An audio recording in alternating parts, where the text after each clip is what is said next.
right, we got a group who got it. We got a group who got it. This was tricky. This was But tricky. even if the barrier was... So we'll discuss that. Okay, so here's the easy part. The easy part is the triangles. What's going to happen to the triangles? They are going to stay put because what? Yeah, they can't move. Kind of stuck there. The red dots, what's going on with the red dots? Walk me through the red dots. What's happening with them? They can move, so where are they going to go? Some will go over here. Why some? Why not all? Because they want to be in space. Right, they want enough space. So you're going to have high to low concentrations. They don't all want to be on one side. So maybe one dot will go over here. Maybe two. Would all three go over here? No. Why not? Too crowded. Too crowded, so maybe one of them would come back, that kind of thing. But we forgot about the one other thing in there. What's the other thing? Water. Water. Can water go through the membrane? Yes. So where's the concentration higher? They're equal. Are they equal? The left and the right, is the concentration equal? Why is the right side more? Because of the triangles, because they can't move. So if I wanted to dilute this, what would I have? Well, where does that water come from? No, wait. The left. So what would start to happen?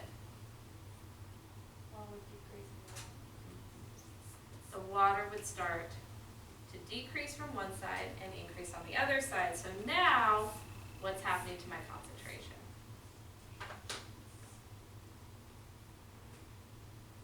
What's happening to my concentration? Now, would it look this perfect? Depends on the kind of barrier. It might be more of like a sloping. It might be sloping depending on the kind of barrier. It may not be like, it depends on what your barrier looks like. Would be how dramatic that would be. So, my last question for you, and we're going to have to pack up because we only have 3 more minutes left, is come up with all the ways that you could get the water to go back to being the same level. Come up with all the ways you could get the water to come back to being the same level. It'll be 1 minute. What are all the ways you could I think water. Or Oh, you could add more triangles to the other side, and then what would that do to the water level? Good. What else could you do? She mentioned triangles. What else could you do? Could you remove the barrier from the bottom? Well, yeah, if you remove the barrier, that would do it. What else can we do? lifting up the barrier or Look at your bags. Look at your bags as well. You could remove triangles. You could remove triangles. We have add triangles. We could have, what else? Yeah, something else. Oh, what else could you do? More water. I could have more stuff. Okay, so we gotta wrap it up there because we only have 2 minutes and there's a lot of things I want to discuss. So, ideas. We're gonna do with the whip around. What was one idea that your group came up with? Adding triangles to one side. Right, you could add triangles to the other side, then the water would move back, so it would equal the concentration. Your group, what did you come up with? Removing the barrier. You could remove the barrier. Your group back there, what did you come up with? With removing triangles? You could remove, so you could add more triangles, you could remove triangles, you could add more circles, you can remove circles, and this group back here? We added these something. Rhombuses for everybody. You could add more stuff. You could add rhombuses to the side, and then the water would move back to that side. Absolutely. So that's a technique called generative learning. Write that down, generative learning. That's another thing that I want you to see if you can fit into one of your lessons, if not all of them. Generative learning says, instead of saying what's one way, because if I asked you what's one way, what would you probably come up with? Just one. Just one, and which one? Adding more triangles. Probably adding more triangles. But if I say all the ways, what does that force you to do? Think. Think about multiple ways. And then people get really creative. And you're like, oh. And students can come up with ones that's like, I never even thought of that. That's brilliant. It becomes a contest. Oh, who can come up with the most creative way to do this?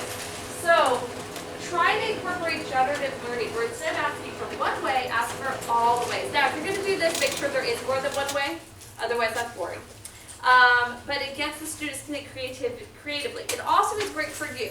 Because if you have a really slow group, like let's say this group is slow, they were awesome. But let's say this group was slow, then maybe they can only come up with one way. And I got to help them get there. But what are the rest of the groups doing? Are they just sitting and waiting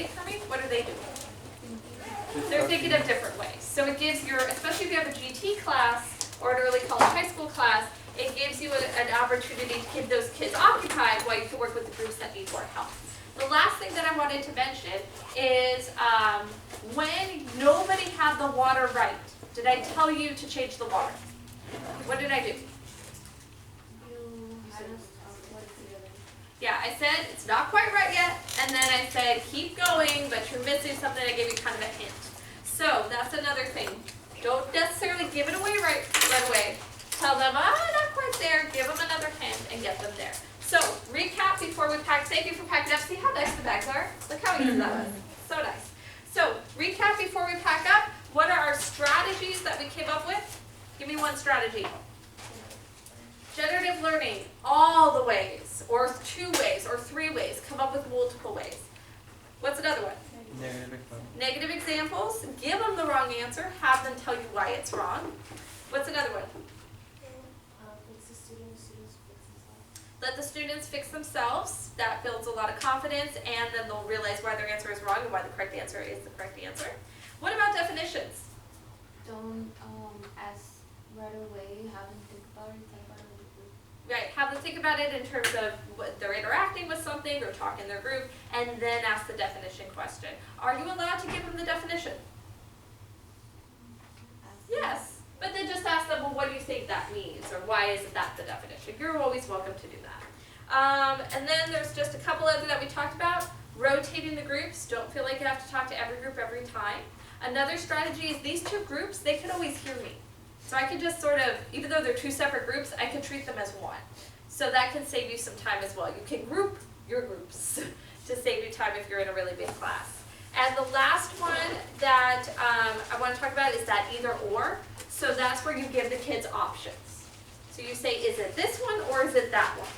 One of these is right, one of these is wrong. Which one is it? And it narrows down their thinking so that they can figure out which one's the correct one and why. All right, that does it for me. We will be videotaping this lesson, sending it to Dr. Aguilar. Everyone has RSVP'd their time, and because you're a small group, I think everyone got their first choice, but I will confirm, except for one person. And then we'll meet next week to talk about your lesson, so you should have the topic confirmed. And then I'll be sending out the lesson plan so you can start writing up the first draft. The first draft is the whole lesson, just, it's everything. So just keep that in mind. All right, questions?